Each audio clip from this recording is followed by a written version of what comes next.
एक लड़की शादी का जोड़ा पहने शीशे के सामने बैठी अपनी खाली आंखों से अपने हाथ पर सजी मेहंदी देख रही होती है, जिस पर बड़ी ही खूबसूरती से एक दिल बनाकर हर्ष लिखा होता है। हर लड़की शादी के दिन खुश होती है, पर उस शीशे वाली लड़की की आंखों में कोई भाव नहीं होते हैं, ना शादी की खुशी, ना ही गुस्सा, ना ही नफरत, कुछ नहीं, बस खालीपन और खामोशी होता है। जो कुछ कहना तो चाहती है, पर समझ नहीं पाती वो किसे क्या कहे, क्या बोले और क्या सवाल करे। वो लड़की लगातार खाली नज़रों से अपनी मेहंदी देख रही होती है। तभी कमरे में एक औरत मुस्कुराते हुए आती है। औरत ने लाल और पीले रंग की भारी सी साड़ी पहन रखी होती है, जिसमें वो खूबसूरत लग रही होती है। वो औरत उस लड़की के पास आकर, "बिस, आज आप सबसे खूबसूरत लग रही हैं।" इतना बोल विशाखा के कान के पीछे काला टीका लगा देती हैं। विशाखा अपनी मम्मी को देख चेहरे पर मुस्कुराहट ले आती है। तभी वो औरत मुस्कुराते हुए विशाखा के एक हाथ को अपने हाथ में लेकर, "बिस बच्चे, अब आप अपनी नई दुनिया में कदम रखने जा रही हैं, जिससे आपको ही अपने प्यार, लगन, सम्मान और त्याग से चलना है, जहां हम और आपके पापा आपके साथ नहीं होंगे। पर जब जब आप हमें और अपने पापा को याद करेंगी, तब तब हम और आपके पापा आपके साथ होंगे। और हमें पता है और विश्वास भी है कि आप उस दुनिया को भी बहुत खूबसूरती से अपना बना लेंगी और एक अच्छी बहू और बीवी बनेंगी।" अपनी मम्मा की बात सुन विशाखा की आंखों में नमी आ जाती है। वो आगे बढ़कर अपनी मम्मी के गले लग जाती है। तभी एक रौबदार आवाज़ दरवाजे से आती है, जो विशाखा और उस औरत के साथ देखकर, "ये सही है आप दोनों माँ बेटी का, आप दोनों हर बार हमें भूल जाते हैं।" यह बोल वो आदमी अपना दोनों हाथ फोड़कर मुंह फेर लेता है। उस आदमी की बात सुन विशाखा और प्रतिज्ञा जी मुस्कुराते हुए उस आदमी को देखते हैं। फिर दोनों अपनी आंखों से कुछ इशारे करके उस आदमी की तरफ साथ में भागकर गले लग जाते हैं, जिसको देख वो आदमी अपने दोनों बाहों को खोलकर उसमें अपनी बेटी और पत्नी को समेट लेता है। विशाखा मुस्कुराते हुए, "पापा, आप तो जानते हैं ना, हम आपसे बहुत से भी ज़्यादा प्यार करते हैं। जब भी आप हर बार हमें और मम्मा को साथ देखकर मुंह फेर लेते हैं।" विशाखा की बात सुन प्रतिज्ञा जी थोड़ी नाराज़गी से, "अमन जी, हमें भी जानना है, आप क्यों हर बार हम दोनों को साथ देख मुंह फेर लेते हैं?" इतना बोल प्रतिज्ञा जी घूरकर अमन जी को देखती हैं। अमन जी मुस्कुराते हुए विशाखा के गाल पर प्यार से हाथ रखकर, "क्योंकि हमें अच्छा लगता है जब आप ऐसे भागकर हमारे गले लगकर हमें मनाती हैं। आपको ऐसे भागकर अपने करीब आता देख हम हमारी छोटी सी बिस हर बार दिखाई देती है।" इतना बोलते बोलते उनकी भी आंखों में नमी आ जाती है। वो जल्दी से अपनी नमी छुपाकर प्रतिज्ञा जी से, "और हम इसलिए आप दोनों को साथ देख मुंह फेरते हैं, ताकि जब हमारी बेटी यहाँ से विदा होकर जाए, तब आप हमें ऐसा न बोल सकें कि आपका और बिस का रिश्ता हमसे ज़्यादा मजबूत है। क्योंकि हमारा और हमारी बेटी का भी रिश्ता बहुत ज़्यादा मजबूत है, जिससे जब हम भी ऐसा बोल सकें।" अपने मम्मा पापा की नोक-झोंक देख विशाखा अपनी नम आँखों से ही मुस्कुरा देती है और दोनों को अपने गले लगा लेती है। अमन जी विशाखा और प्रतिज्ञा जी से दूर होकर विशाखा के सर पर हाथ रखकर, "बिस, हम जानते हैं, हमने आपसे बिना पूछे आपकी शादी हमारे दोस्त के बेटे हर्ष से तय कर दी है। पर यकीन मानिए बिस, हर्ष से अच्छा आपके लिए कोई और जीवन साथी नहीं हो सकता। हर्ष एक बहुत अच्छा लड़का है और हमें यकीन भी है वो जीवन साथी भी बहुत अच्छे बनेंगे।" अमन जी की बात सुन विशाखा आंखों में नमी लिए, "पापा, हमें आपकी हर पसंद और हर फैसले पर हमेशा से भरोसा था और आगे भी ऐसा ही रहेगा।" जाके गले लग जाती है। इतना बोल वो अमन जी के गले लग जाती है। अमन जी विशाखा की बात सुन अपनी बेटी पर बहुत गर्व करते हुए उसे अपने गले से लगा लेते हैं। फिर प्रतिज्ञा जी की तरफ देखकर, "प्रतिज्ञा जी, नीचे चलिए, पंडित जी हमारी बेटी को बुला रहे हैं।" एक लड़का शादी के कपड़े पहने तैयार होते हुए आईने में अपने आप को देख रहा होता है, जब उसको अपनी मम्मा और पापा के साथ हुई एक डील याद आती है। सुप्रिया जी हॉल में बैठी अपने बेटे को घर आते देख, "हर्ष, हमने और आपके पापा ने आपकी शादी तय कर दी है। इतना बोल वो अपने बेटे को एकटक देखने लगती हैं। हर्ष अपनी मम्मा की बात सुन पहले बहुत ज़्यादा हैरान हो जाता है, पर फिर खुद को शांत कर, मम्मा आप जानती है ना मुझे अभी कोई शादी नहीं करनी है। हर्ष बोल ही रहा होता है, तभी एक रौबदार आवाज़ आती है जो मानव जी की होती है। मानव जी हर्ष और सुप्रिया जी के पास आकर, क्यों शादी नहीं करनी, तुमको बोलो, बस कोई एक रीज़न दे दो हमें। हर्ष अपने पापा की बात सुन शांति से, डैड आप जानते हैं ना मुझे इतनी जल्दी शादी नहीं करनी है। अभी मुझे अपनी कंपनी को नंबर 1 बनाना है और ख़ुद को नंबर 1 बिजनेसमैन भी बनाना है। मानव जी भी शांत होकर, हम जानते हैं तुम्हें नंबर 1 बिजनेसमैन बनना है, इसलिए तो बोल रहे हैं कि तुम विशाखा से शादी करके आहूजा कंपनी के 50 शेयर तुम्हारे नाम आ जाएंगे, और जो मैंने मेरे दोस्त से तुम्हारी और विशाखा की शादी का वादा किया है वो भी इसी बहाने पूरा हो जाएगा। हर्ष अपने पापा की बात सुन कुछ नहीं बोल पाता है। उसको नंबर 1 बिजनेसमैन बनना होता है, पर ऐसे किसी रिश्ते को ढाल बनाकर नहीं, और वो भी उस रिश्ते को जो सबसे पवित्र और विश्वास वाला होता है। पर फिर अपने पापा के प्रॉमिस याद करके वो भी शादी के लिए हाँ बोल देता है। हर्ष की हाँ सुनकर सुप्रिया जी और मानव जी बहुत ज़्यादा खुश हो जाते हैं, पर तभी हर्ष अपने मम्मी पापा को खुश देखकर, पर मैं चाहता हूँ कि ये शादी अभी पब्लिकली अनाउंस ना हो। अपने बेटे की बात सुन सुप्रिया जी और मानव जी एक दूसरे को देखते हैं। मानव जी कुछ सोचकर हर्ष की बात मान लेते हैं। यह सब सोचते हुए हर्ष रेडी होकर अपने रूम से बाहर आ जाता है, जहाँ पहले से ही उसके पापा मम्मी उसके आने का इंतज़ार कर रहे होते हैं। सुप्रिया जी अपने बेटे को दूल्हे के रूप में देखकर बहुत ज़्यादा खुश होती हैं। उनकी आंखों में खुशी की वजह से नमी भी आ जाती है। वो जल्दी से हर्ष के पास आकर उसकी नज़र उतारने लगती हैं। फिर कुछ देर बाद सब लूथरा मैंसन के लिए निकल जाते हैं। लूथरा मैंसन पूरी रोशनी से चमक रहा होता है। मैंसन में ही हॉल के बीचों बीच बहुत सुंदर मंडप बनाया होता है।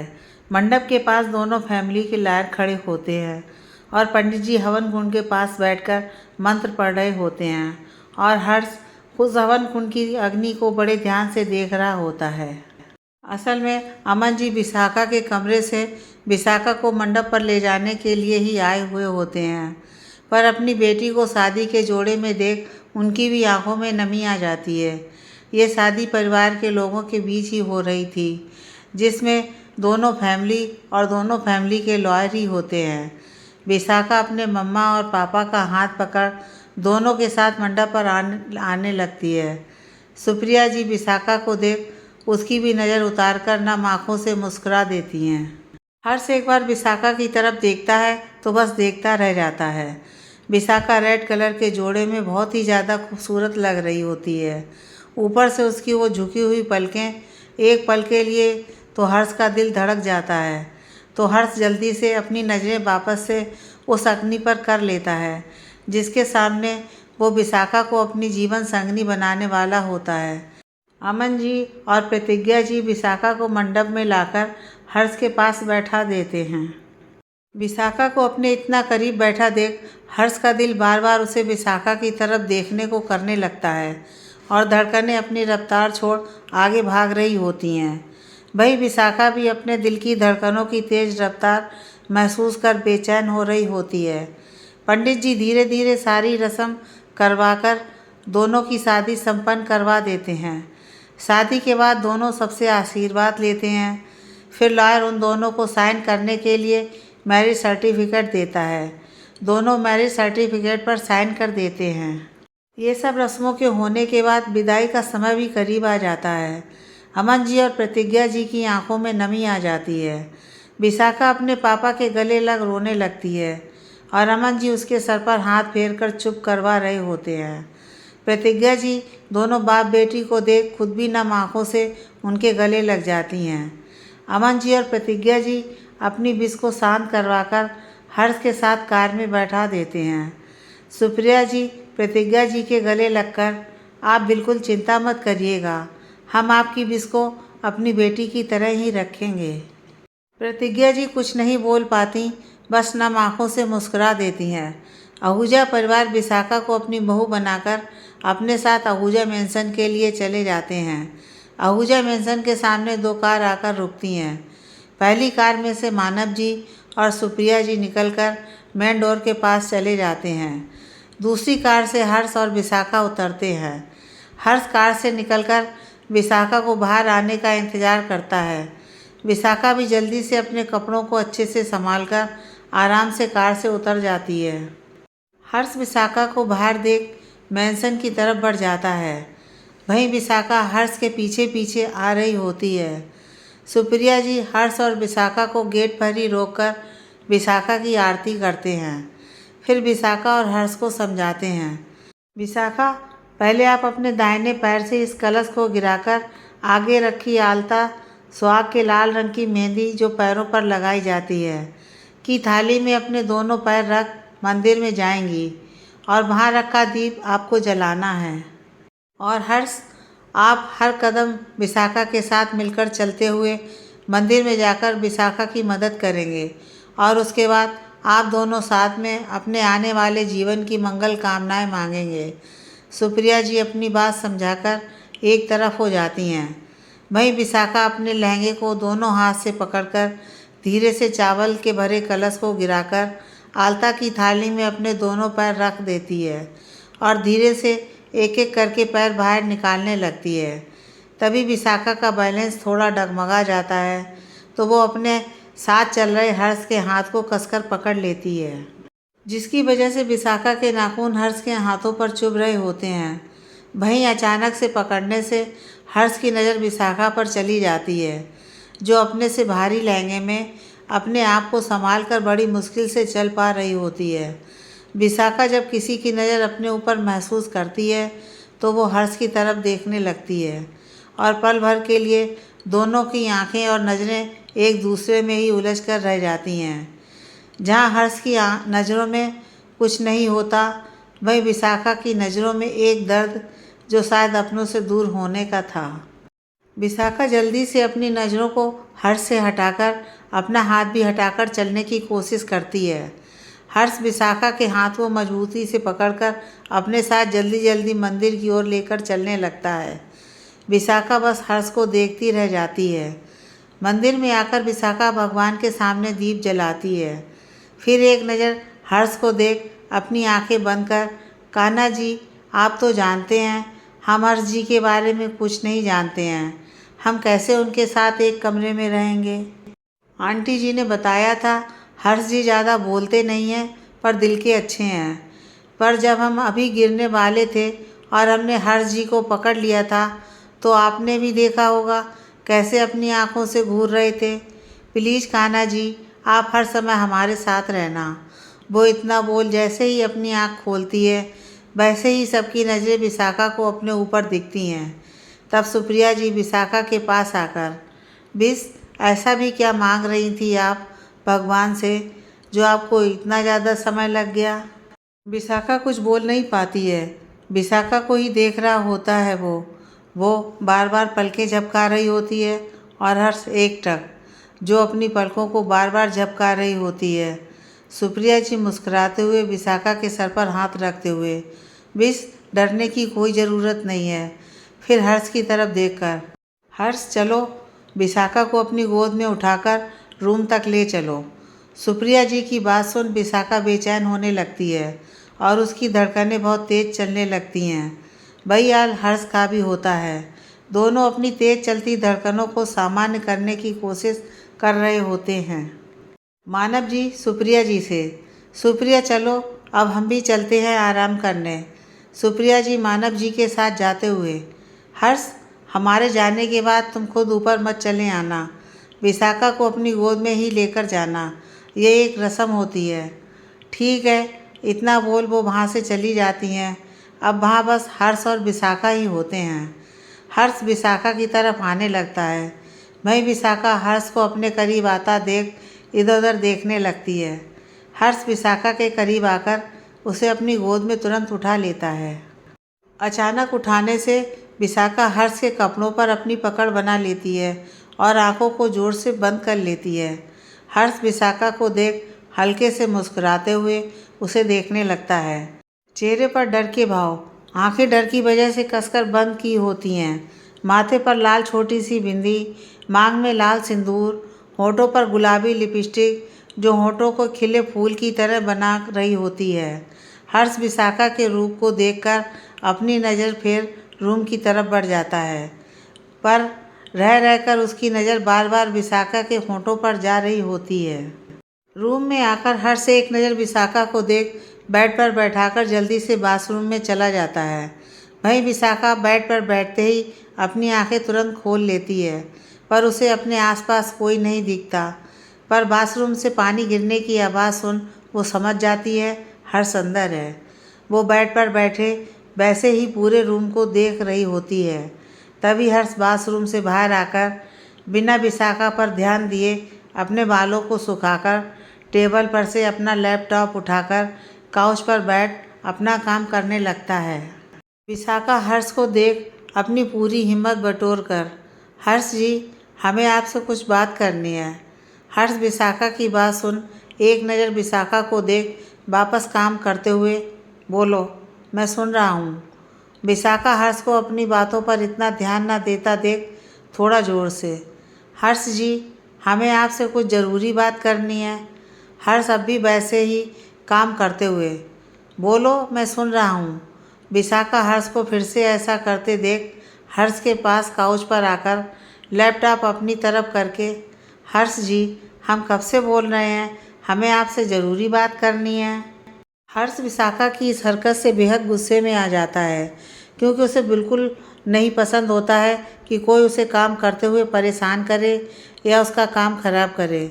वो गुस्से से विशाखा का हाथ पकड़ अपनी तरफ खींचकर उसकी आंखों में आंखें डालकर, याद रहे, अगर वो बात मेरे काम से ज़्यादा ज़रूरी नहीं हुई तो मुझसे बुरा कोई नहीं होगा।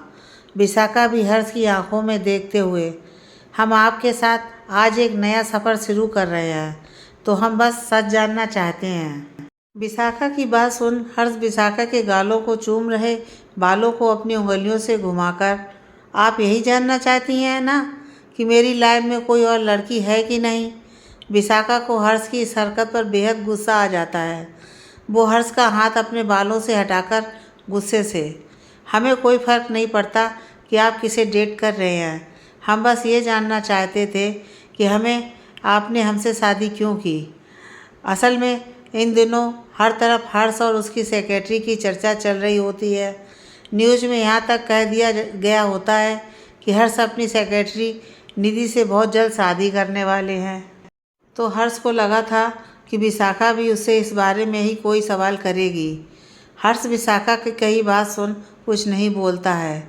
तब विशाखा ही हर्ष से, हर्ष जी, हमें पता है आपने शादी हमसे बस पापा की कंपनी के आधे शेयर अपने नाम करने के लिए की है।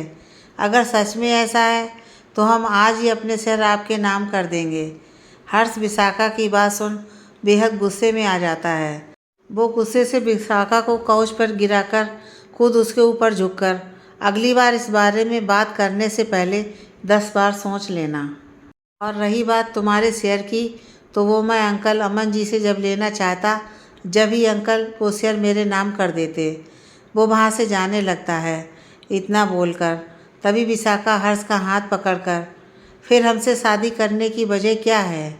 हर्ष विशाखा के बेहद करीब आकर उसके होठों को अचानक से चूमकर वहाँ से जाते हुए, मैं हर चीज़ बताना ज़रूरी नहीं समझता, इतना बोल कमरे से निकल जाता है। विशाखा बस हर्ष को देखती रह जाती है। उसे हर्ष की हरकत पर गुस्सा आ रहा होता है, साथ में एक अनजाना सा एहसास उसके मन में पनपने लगता है। वो गुस्से से बाथरूम में चली जाती है।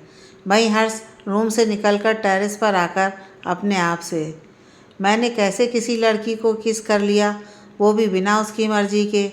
क्या सोच रही होगी मेरे बारे में, पर मैं भी क्या करता, कैसे पीछे पड़ गई थी जवाब जानने के लिए।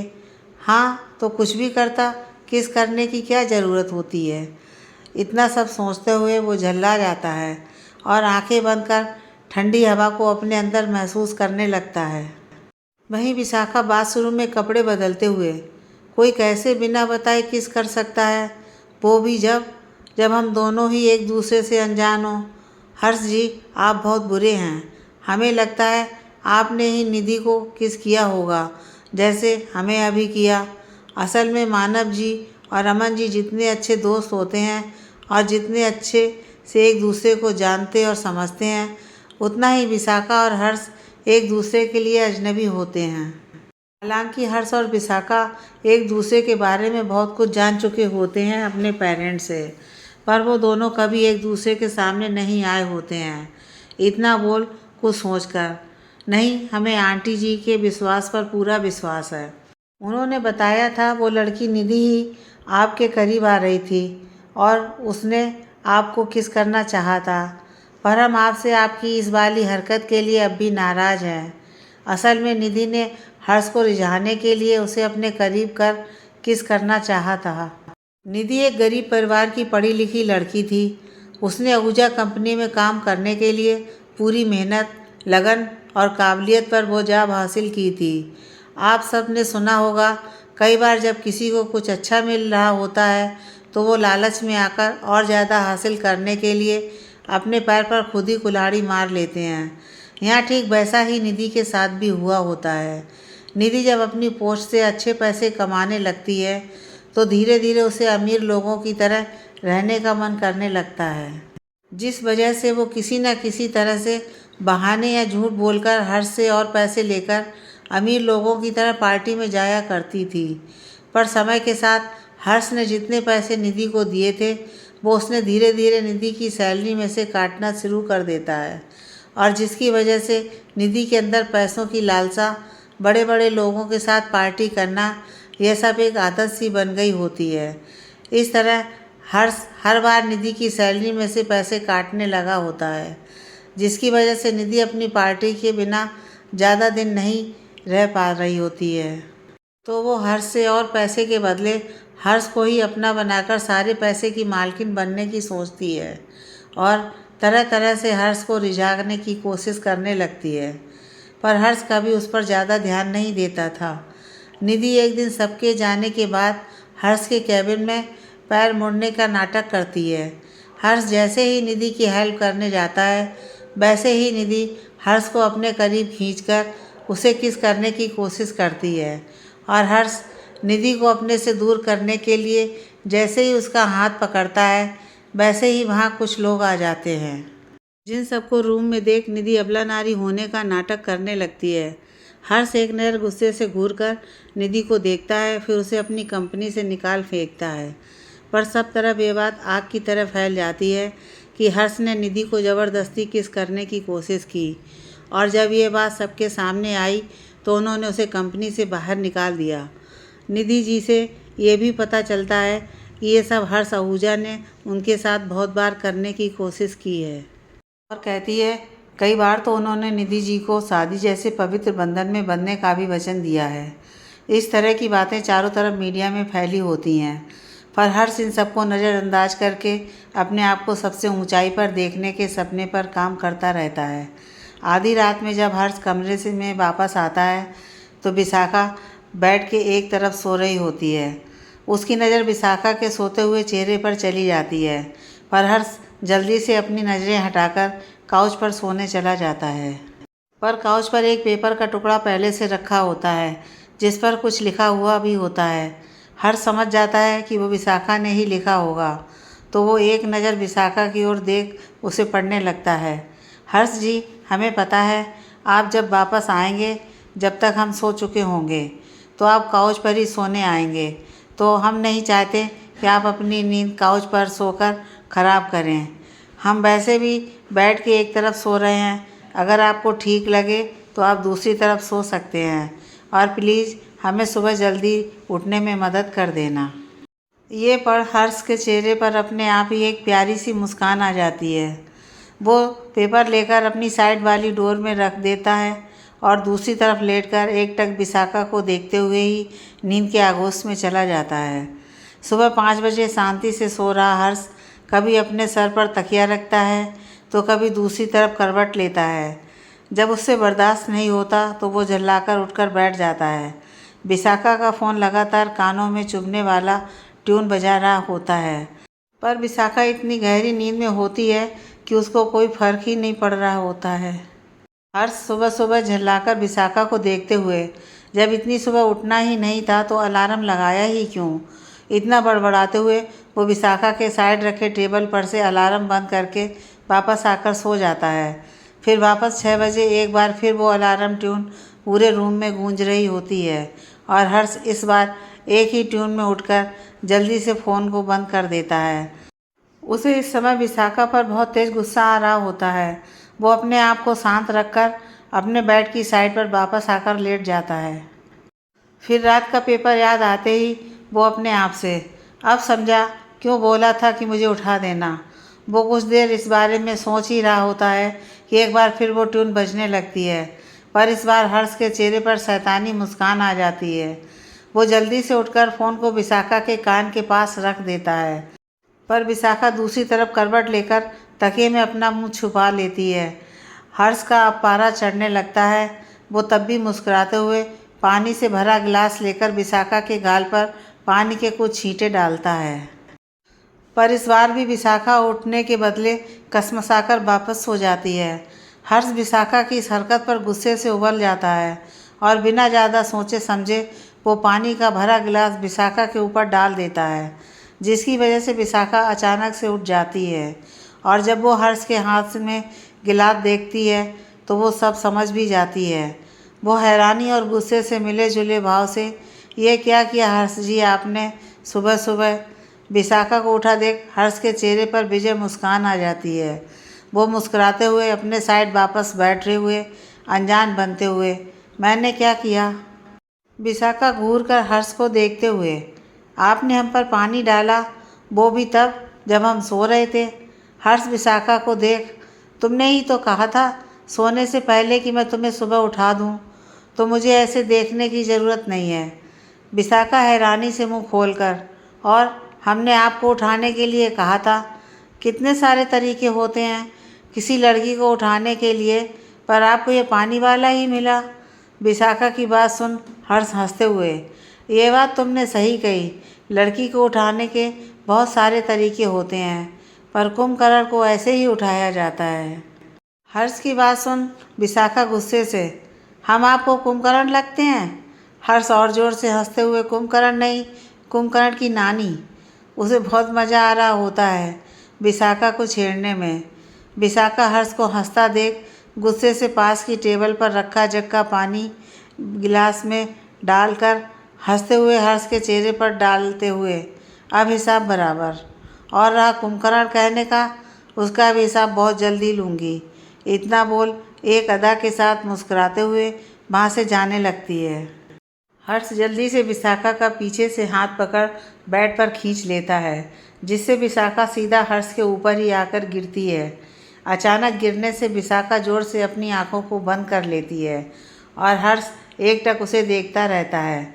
विशाखा जल्दी से अपनी आंखें खोल घबराहट में, ये क्या कर रहे हैं आप हर्ष जी? हर्ष विशाखा के चेहरे के पास अपना चेहरा लाते हुए, एक पति अपनी पत्नी के साथ क्या कर सकता है? इतना बोल वो उसके करीब आने लगता है। विशाखा हकलाते हुए, हर्ष हर्ष जी आप। वो बोल ही रही होती है, उतने में हर्ष उसके होंठों पर अपनी उंगली रखकर उसके कान में, याद रखना आज जो कहा है, क्योंकि कल मैं तुम्हें अपने हिसाब से उठाने वाला हूँ और पूरी उम्मीद भी करता हूँ जैसा आज तुमने बदला लिया वैसे ही तुम कल भी ज़रूर लोगी।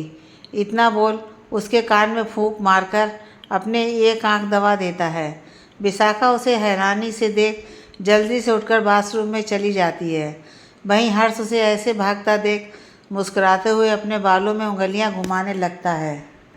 हर्ष एक बार फिर सो जाता है। विशाखा जल्दी से बालों से तौलिया हटाकर बालों को सुखाकर क्लेचर लगाकर रूम से निकल जाती है। नौकर पूरे घर में सफाई कर रहे होते हैं। विशाखा जल्दी से किचन में आती है तो किचन में नौकर नाश्ते की तैयारी कर रहे होते हैं। विशाखा उनमें से एक के पास आकर, आप लोग प्लीज़ हमारी हेल्प करेंगे? सब नौकर की नज़र विशाखा पर चली जाती है। तभी एक लेडी स्टाफ विशाखा के पास आकर, मैम आप हम सबको बोल दीजिए, हम वो काम कर देंगे।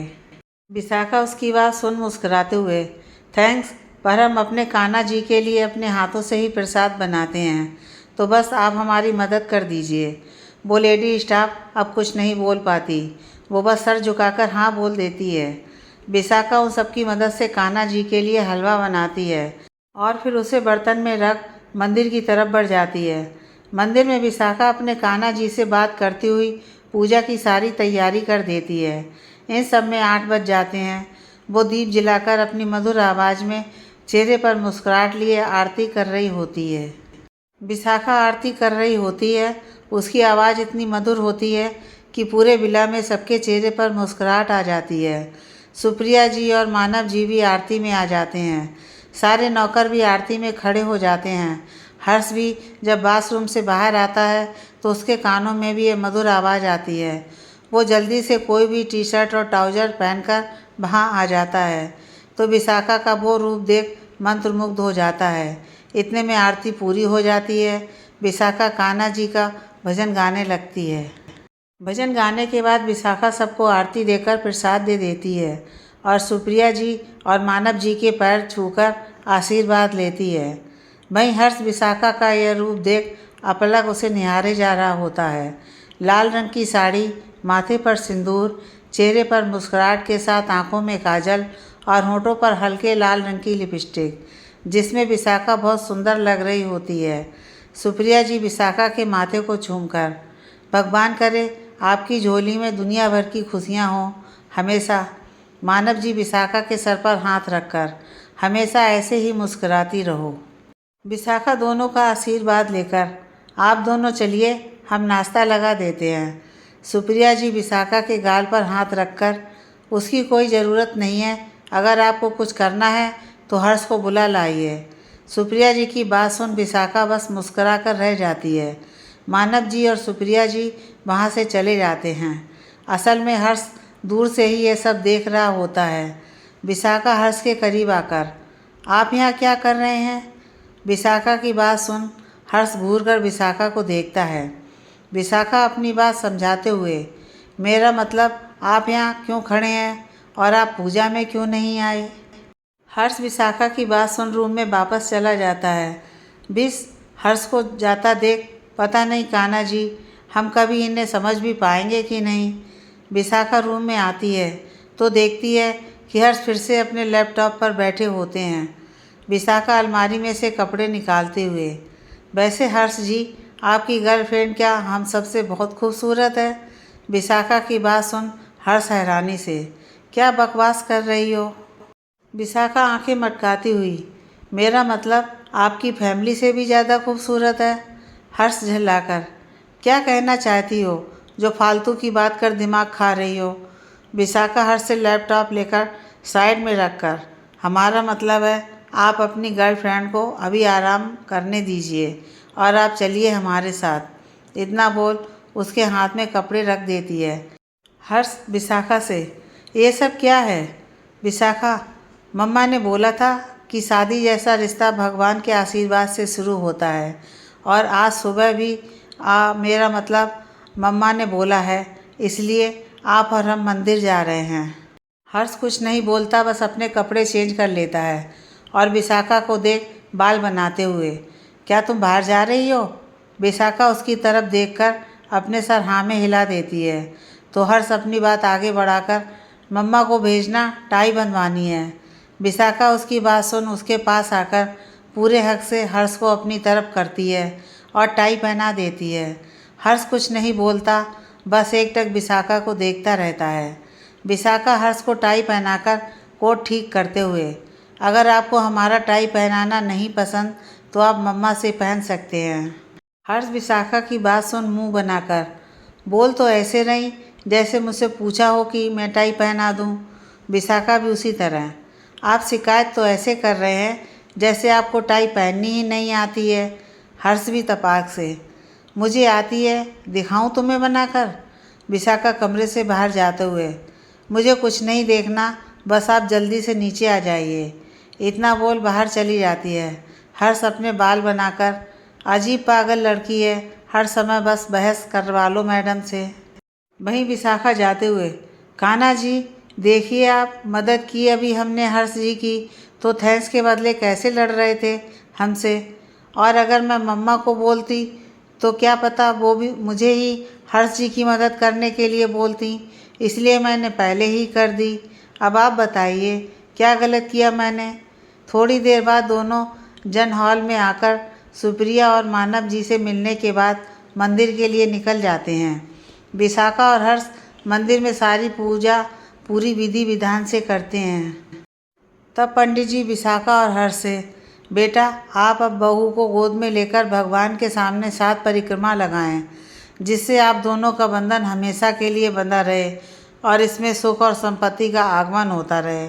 हर्ष पंडित जी की बात सुन, मैं इन सब में विश्वास नहीं रखता हूँ, और रही सुख और संपत्ति की बात तो वो हमें हमारी मेहनत से मिलती है, और अगर संपत्ति है तो सुख भी हमेशा ही रहता है। इतना कहकर जाने लगता है, पर विशाखा हर्ष का हाथ पीछे से पकड़कर रोक लेती है। हर्ष अपने हाथ पर एक नज़र डाल विशाखा को देखता है। विशाखा हर्ष के पास आकर कुछ कहने ही वाली होती है कि हर्ष विशाखा को अपनी गोद में उठाकर पंडित जी से, आप बोलिए आगे क्या करना है। विशाखा के चेहरे पर मुस्कुराहट आ जाती है। पंडित जी विशाखा से, बेटा एक एक परिक्रमा पर आप भगवान को फूल और जल का अर्पण करेंगी। परिक्रमा शुरू हो जाती है। विशाखा पूरी लगन से पूजा कर रही होती है। वहीं हर्ष विशाखा को देखता रहता है। थोड़ी देर बाद दोनों पंडित जी का आशीर्वाद लेकर वापस आने लगते हैं। कार में विशाखा हर्ष से, थैंक्स हर्ष जी। हर्ष विशाखा की तरफ बिना देखे, वो सब मैंने बस तुम्हारे विश्वास के लिए किया था। विशाखा हर्ष की बात सुनकर मुस्कुराते हुए, आपने क्या सच में वो सब हमारे लिए किया। ये सब बोलते हुए विशाखा की आंखें चमक रही होती हैं। हर्ष उसकी चमकती आंखों में देखकर मुंह बनाकर, नहीं यह सब मैंने मेरी गर्लफ्रेंड को अपडेट करने के लिए किया था, क्योंकि संपत्ति तो वो ही देगी मुझे।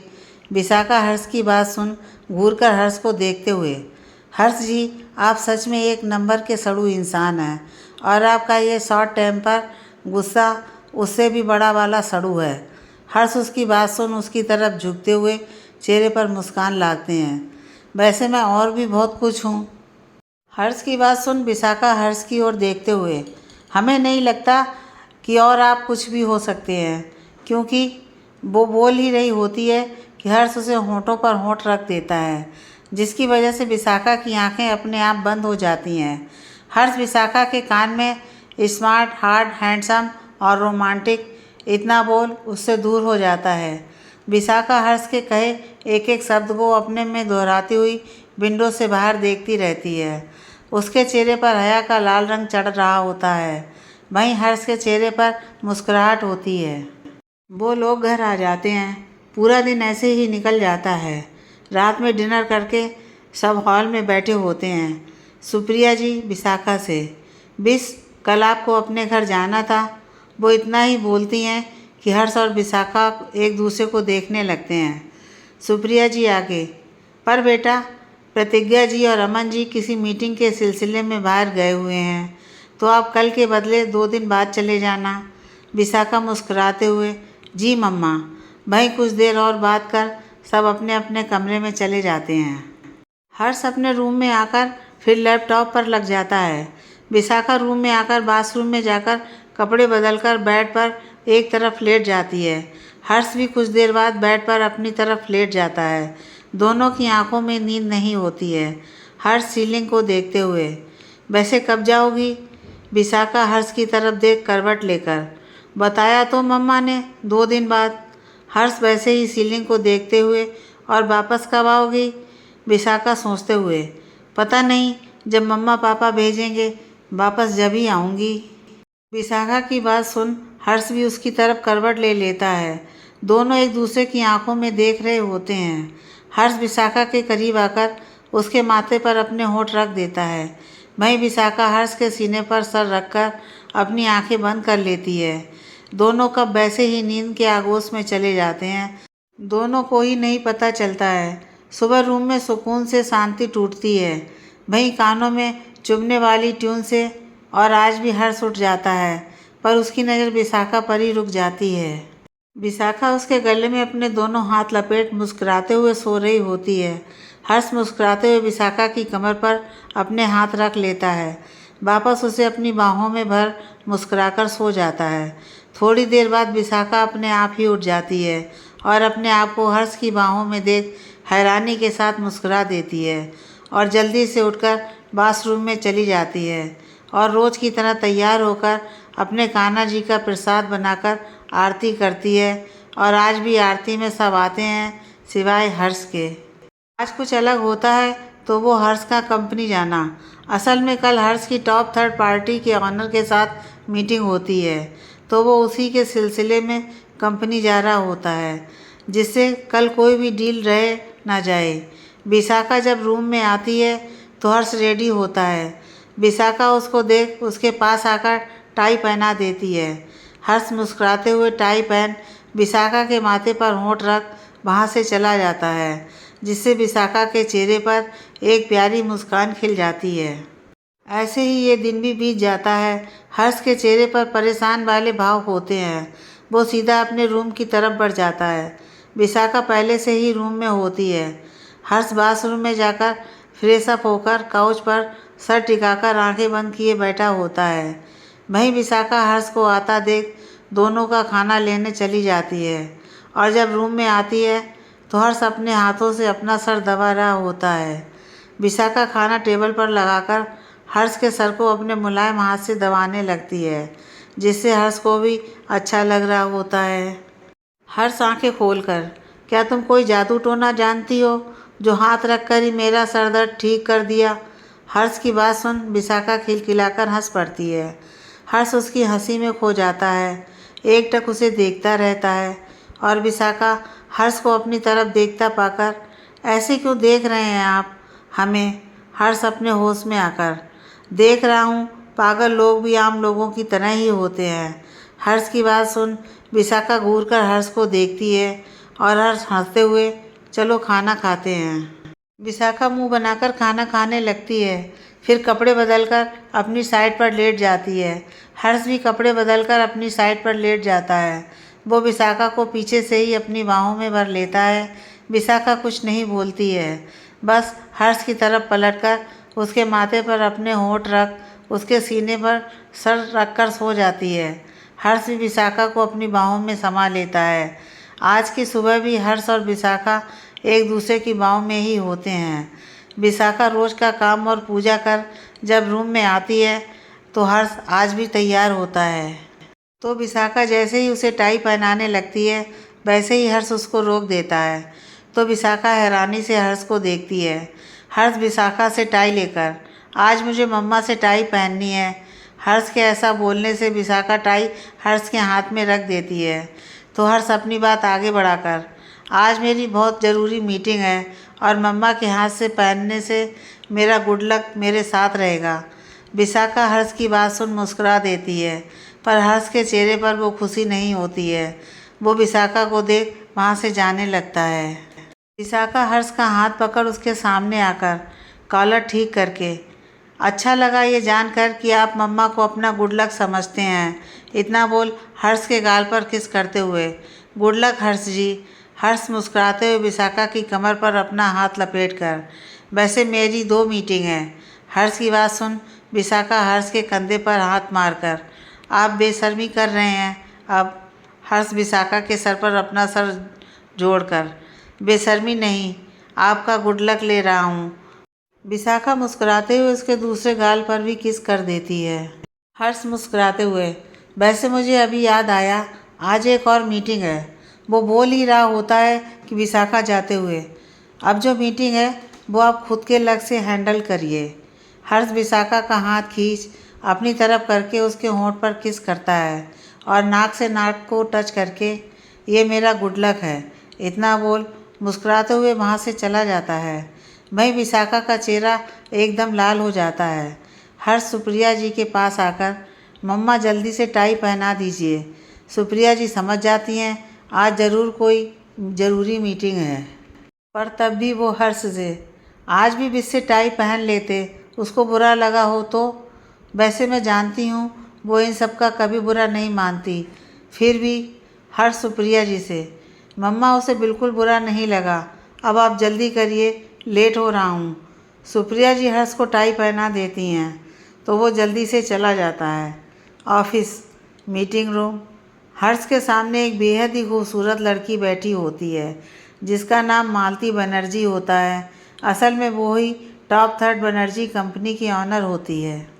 हर्ष सारी डिटेल कल जान चुका होता है कि कैसे मिस मालती यहाँ तक पहुँची हैं। तो वो मालती की तरफ देखकर, मिस मालती, मुझे आपके साथ कोई डील नहीं करनी है, इतना बोल मीटिंग ख़त्म कर देता है। मालती एक पल को तो हैरान रह जाती हैं कि कैसे कोई उसके साथ डील कैंसिल कर सकता है। वो अपने असिस्टेंट को देख, आप सब बाहर इंतज़ार करिए, तो सब रूम से बाहर चले जाते हैं। भाई मालती अपनी खूबसूरती और अदा से हर्ष के पास आकर उसके चेहरे पर उंगली चलाते हुए, आप ये डील खोकर मुझ जैसी हसीना को भी खो देंगे। हर्ष उसकी उंगली पकड़ अपने चेहरे से दूर करके, आप जैसी भी हैं मुझे उससे कोई मतलब नहीं, पर मुझे ना तो आप में इंटरेस्ट है ना आपके साथ काम करने में। असल में कल हर्ष को पता चल गया होता है कि मालती यहाँ तक पहुँचने के लिए बहुत कुछ कर चुकी हैं, जैसे कि छोटी छोटी कंपनियों के ऑनर के साथ रात बिताकर उन सबको ब्लैकमेल करके कंपनी अपने नाम करवा लेती हैं। तो हर्ष इस तरह की कंपनी के साथ जुड़कर ऊंचाई हासिल नहीं करना चाहता है, तो वो डील के लिए साफ मना कर देता है। मालती हर्ष की बात सुन एक अदा के साथ मुस्कुराते हुए, लगता है आप सब सच जान चुके हैं, तो क्यों ना अब आप और मैं इन सबसे अच्छा शादी में ही बंध जाएं। मैं जितनी खूबसूरत और सेक्सी हूँ, आप उतने ही हॉट और हैंडसम हैं। हम दोनों मिलकर पूरे बिजनेस बोर्ड पर अपना नाम लिख देंगे। हर्ष वहाँ से उठते हुए, मुझे आपके साथ की बिल्कुल ज़रूरत नहीं है, इतना बोल वो वहाँ से चला जाता है। मालती हर्ष को जाता देख अपने आप से, पर मुझे आपकी ज़रूरत है। आप पहले हैं जिसने मालती को अपना दीवाना बनाया है, नहीं तो सब मालती के दीवाने बनते थे। अब मैं आपको भी अपना बनाकर रहूँगी, इतना बोल वो भी वहाँ से चली जाती है। इसके बाद हर्ष एक और मीटिंग अटेंड करता है, पर जब उसका फ़ोन रिंग होने लगता है, हर्ष मीटिंग रोक फ़ोन पर शो हो रहा अननोन नंबर देख फ़ोन साइलेंट पर रख देता है। इसी तरह से ये दिन भी चला जाता है। हर्ष जब घर आता है तो सुप्रिया जी हाल में बैठी होती हैं। सुप्रिया जी हर्ष को देख, हर्ष आ गए आप, मैं आपका खाना आपके रूम में पहुंचा देती हूँ। हर्ष सुप्रिया जी से अनायास ही पूछ लेता है कि विशाखा कहाँ है। सुप्रिया जी मुस्कुराते हुए हर्ष के गाल पर हाथ रखकर, वो तो अपने घर चली गई, इतना बोल वो भी वहाँ से चली जाती हैं। हर्ष सुप्रिया जी की बात सुन जल्दी से रूम में जाता है, तो सच में वहाँ विशाखा नहीं होती है। हर्ष को अजीब लगने लगता है। वो सब तरफ देख कपड़े बदलकर बेड पर विशाखा की साइड देखता है, पर वहाँ कोई नहीं होता है। वो विंडो से बाहर चांद को देखने लगता है। तभी उसके रूम में नौकर खाना रखकर चला जाता है, पर हर्ष को विशाखा के बिना कमरे में अच्छा नहीं लग रहा होता है। तभी उसका फ़ोन बजने लगता है। वो फ़ोन उठाकर कान पर लगाता है। उधर से कंपनी से, सर आपको बताना भूल गए कि कल सारे बिजनेसमैन ने मिलकर पार्टी रखी है और आपको भी उस पार्टी के लिए इनवाइट किया गया है। हर्ष उसकी बात सुन फ़ोन काट देता है, पर फिर कुछ याद आते ही उस अननोन नंबर पर धड़कते दिल के साथ फ़ोन करता है।